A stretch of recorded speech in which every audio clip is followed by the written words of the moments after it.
Hello teachers and this is big good news for you. त्याच्यामधली एक good news आहे की पवित्र पोर्टल शिक्षक भरती 2025 मध्ये जागा वाढ होणार आहे. आणि दुसरी गुड न्यूज अशी आहे की जो वेळ आहे परीक्षेचा तो सुद्धा वाढवून मिळू शकतो. सो याच धर्तीवरती मित्रांनो हा महत्वपूर्ण अतिशय युजफुल व्हिडिओ आहे. ज्यांचा आजवर अभ्यास झाला नाहीये किंवा ज्यांचा अभ्यास होणं बाकी आहे किंवा जे अपियर आहेत सर्वांसाठीच ही खूप आल्हाददायक बातमी आहे. कारण मित्रांनो प्रत्येकाला स्कोअर करायचा आहे. टार्गेटच तुमचं आहे 140 to 150 out of 200 IBPS pattern, like all having the banking kind of exams.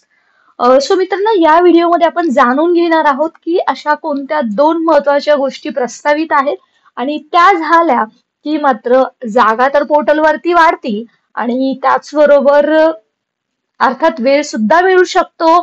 आणि तिसरी महत्वाची गोष्ट ती तुम्हाला सांगायची वाटते ती म्हणजे नियोजन विभागाकडे जी टॅट 2025 तिसऱ्या शिक्षक भरती संदर्भातील जी फाईल आहे त्याचं स्टेटस काय आहे. मित्रांनो या सर्वांवरती विस्तृत असा व्हिडिओ आहे. मी प्राध्यापक ऍडव्होकेट बालू शहामाने शिक्षकांच्या सन्मानासाठी आणि शिक्षक भरतीसाठी कंटिन्युअस तत्पर लढत असताना खूप आनंद होतोय आज ही गोष्ट तुमच्या सर्वांशी शेअर करायला. आणि चला तर आता आपण डिटेलमध्ये पाहूया. चॅनल नवीन असाल तर सबस्क्राईब करून नोटिफिकेशन ऑन करा जेणेकरून तुम्हाला अपडेट्स मिळत राहतील in message form. As well as आपला व्हॉट्सअप जॉईन करा, टेलिग्राम चॅनल करा. लिंक या व्हिडिओच्या डिस्क्रिप्शन बॉक्समध्ये दिलेली आहे. आणि फॉर्म भरत असताना टॅट 2025चा ज्या काही तुम्हाला अडचणी असतील या चॅनलवरती बरेचसे शॉर्ट्स टाकलेले आहेत, व्हिडिओज टाकलेले आहेत जेणेकरून त्याची तुम्हाला नक्की मदत होईल. चला तर मित्रांनो सुरुवात करूया खूप महत्वाचं आणि युजफुल अपडेटसाठी.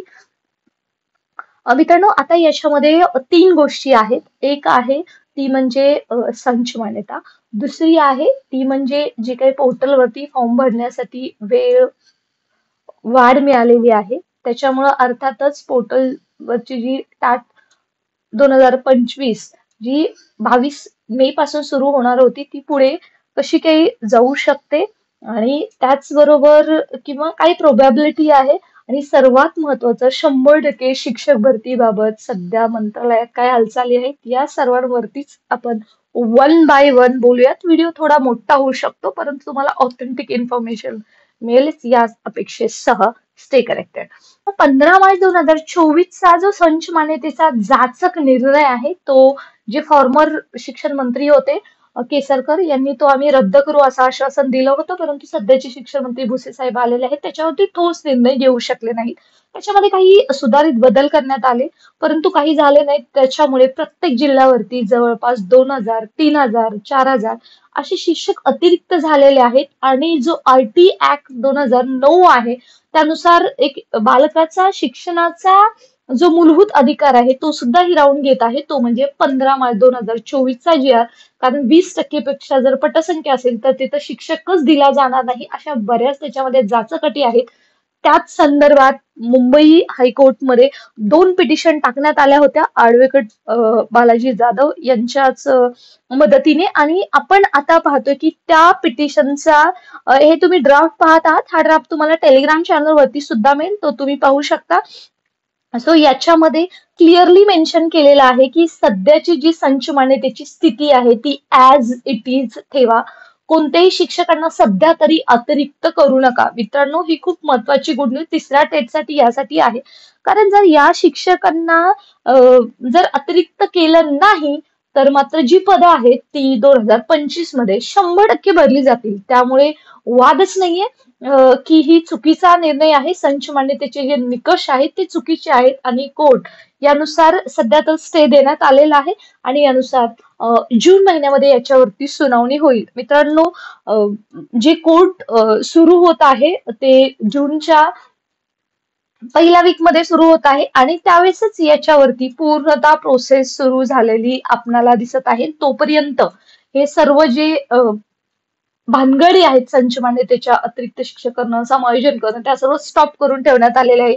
सध्या जे समायोजन, अतिरिक्त शिक्षक किंवा संचमनेतीचा परिणाम याच्यावरती शालेय शिक्षण विभागाचं काय काम चाललेलं आहे ते सुद्धा आपण पाहूया. आपण हे लेटर पाहतोय, या लेटरमध्ये बघा क्लिअरली मेन्शन केलेलं आहे 2024-25च्या संचमान्यतेनुसार अतिरिक्त शिक्षकांचे समायोजन. आणि हे पूर्ण त्या लेटरचं तुम्ही स्क्रीनशॉट घेऊ शकतात किंवा तुम्ही आपलं व्हॉट्सअप चॅनल जॉईन करा, तिथे सुद्धा हे लेटर पोस्ट केलेलं आहे. त्याच्यानुसार 22 मे 2025 पर्यंत सर्व समायोजनची प्रक्रिया पूर्ण करायची आहे आणि त्यांचं वेतन सुद्धा अदा करायचं आहे. या संदर्भात मुंबई चर्नी रोड इथं कंटिन्युअस आंदोलनं चालू आहेत, कारण हजारोनी शिक्षक अतिरिक्त होत आहेत आणि या सर्व गोष्टीला आता कम्प्लीट स्टे आलेला आहे. ऍज इट इज गोष्टी ठेवायला सांगितलेल्या आहेत कोर्टाने. या संदर्भात खरंच कोर्टाचं मनापासून आभार, कारण शेवटी त्यांना तरी विद्यार्थ्यांच्या शिक्षणाचा हक्क हिरावून घेता येत नाही. कॉन्स्टिट्यूशन आर्टिकल 14, 19, 21 नुसार right to life and liberty, right to education, article 41, article 45 अशा बऱ्याच ह्याच्यानुसार नाही करता येत, तरी सुद्धा हे संचमान्यतेच्या जाचकटी लादण्यात आल्या होत्या आणि त्याच्यामुळे सध्या तरी याच्यावरती स्टे आलेला आहे. आणि मित्रांनो, याचा जो परिणाम होतोय तो जागा वाढीवरती होणार आहे. पवित्र पोर्टलवरती येणाऱ्या काळामध्ये जर अतिरिक्त शिक्षक होणारच नाहीयेत, तर मात्र जास्तीत जास्त पदांची भरती जेवढी दुसऱ्या टॅट मध्ये झालेली आहे तेवढी तिसऱ्या टॅट मध्ये, म्हणजे 2022-23च्या टॅट मध्ये झालेली आहे, ती 25च्या टॅट मध्ये त्यापेक्षा जास्त पदांची भरती होऊ शकते. त्यामुळे ही खूप महत्वाची गुड न्यूज आहे. त्यामुळे फक्त तुम्ही अभ्यासाला लागा, कारण आपल्याकडे सध्या वेळ कमी आहे आणि वेळ वाढून देण्यासाठी सुद्धा सध्या प्रयत्न केला जातोय.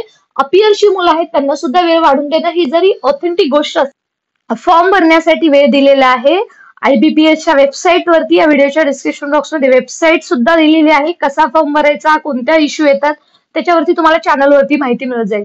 याच्यासाठी मुदतवाढ देण्यात आलेली आहे, ती म्हणजे 10 मे ऐवजी 14 मे 2025 रात्री 12 वाजेपर्यंत फॉर्म सर्वांनी मेक शुअर फिल करायचे आहेत. यानंतर कोणती मुदतवाढ मिळणार नाही. त्यामुळे फॉर्म भरण्यासाठी मुदतवाढ मिळत असतानाच अजून त्याच्यामध्ये महाराष्ट्र राज्य परीक्षा परिषदेनं एक हे लेटर इश्यू केलेलं आहे. त्याच्यामध्ये त्यांनी सांगितलेलं आहे की जे उमेदवार आहेत BEd आणि MEd महाराष्ट्र लोकसेवा आयोग MPSC ज्यांच्या परीक्षा आहेत किंवा इतर परीक्षेसह प्रविष्ट असणाऱ्या विद्यार्थ्यांनी काय करायचं आहे की विविध नमुन्यात परीक्षा परिषदेनं आपला मुदती सादर करायची आहे. आता परीक्षा परिषदेचा नमुना आपण पाहू शकता. याच्यामुळे last name, first name, middle name, mother name, mobile number, email ID, Aadhaar number, gender, exam type, exam date and exam date आणि हॉल तिकीट सुद्धा इथं मेन्शन करायचं आहे. मित्रांनो, अजून एक आशेचा किरण निर्माण झालेला आहे. IBPSच्या परीक्षा जरी कन्फर्म 22 मे पासून सुरू होणार असली टॅट संदर्भात, शिक्षक भरती संदर्भात, तरी सुद्धा जर इथल्या उमेदवारांची संख्या जर जास्त असेल जे MPSC करून टॅट सुद्धा देणार आहेत, तर मात्र ही परीक्षा 100% पुढे ढकलली जाईल, त्याबद्दल वादच नाहीये. तरी सुद्धा सध्या तुम्ही कोणताही याच्यामध्ये डोक्यात कुठलंही खूळ घालून घेऊ नका की परीक्षा पुढे ढकेल. तुमचं नियोजन आणि तुमचं प्लॅनिंग परफेक्ट असायला हवं. वेळ वाढून जर मिळाला तर अर्थातच उमेदवारांना अभ्यास करायला अजून चांगला वेळ भेटेल आणि त्याचा फायदा उमेदवारांच्या गुणवत्तेमध्ये आलेला सुद्धा दिसेल. परंतु हे असताना कॉम्पिटिशन वाढणार आहे याची सुद्धा प्रत्येकाने नोंद घ्या. त्यामुळे अभ्यास ही फर्स्ट प्रायोरिटी असली पाहिजे. पहिली गुड न्यूज जागा वाढ, दुसरी गुड न्यूज वेळ वाढ आणि तिसरी जी गुड न्यूज आहे ती म्हणजे वित्त विभागातील मंत्रालयाची जी पदभरती आहे त्या संदर्भात वित्त विभागाकडे फाईल सबमिट केलेली आहे शालेय शिक्षण विभागाने. त्या संदर्भात मी जो मंत्रालयात फॉलोअप घेत आहे त्या संदर्भात तिसरी गुड न्यूज आहे. हे लक्षात घ्या, कारण IBPSचं शेड्यूल एकदम टाईट असतं. त्यामुळे परीक्षा पुढे जाणं हे तितकंसं सुकर नसलं तरी सुद्धा उमेदवारांची मागणी आणि जर खरंच गरज पडली तर परीक्षा पुढे सुद्धा जाऊ शकते. याच्यावरती याचं म्हणजे थोडंसं तुमच्या बॅक ऑफ द माइंड हे असू द्या. आणि तिसरी जी गुड न्यूज आपण यामध्ये पाहणार आहोत ती म्हणजे वित्त विभागाकडे जी फाईल आहे मंत्रालयाची ती तिसऱ्या टेट संदर्भात, त्या संदर्भात नियोजन विभागाचे जे अप्पर सचिव आहेत त्याचबरोबर जे सहसचिव आहेत गायकवाड साहेब यांच्याशी मी स्वतः फॉलोअप घेत आहे. File is in the process आणि very soon it likely to be get approved from नियोजन विभाग, वित्त विभाग, प्लॅनिंग कमिशन.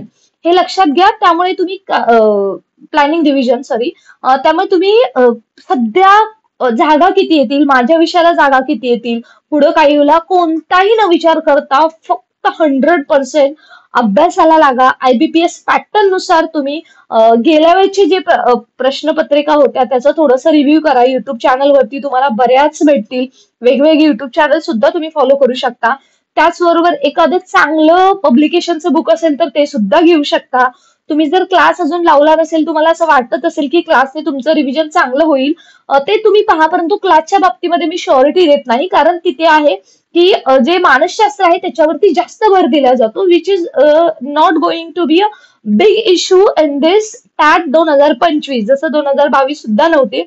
त्याच्यामुळे तुम्ही त्याच्यावरती न जास्त भर देता सध्या चॅनलवरती लवकरच मी क्वेश्चन पेपरचे अनालिसिस सुद्धा टाकणार आहे 2022च्या, जेणेकरून तुम्हाला अभ्यास करायला त्याचा 100% फायदा होईल.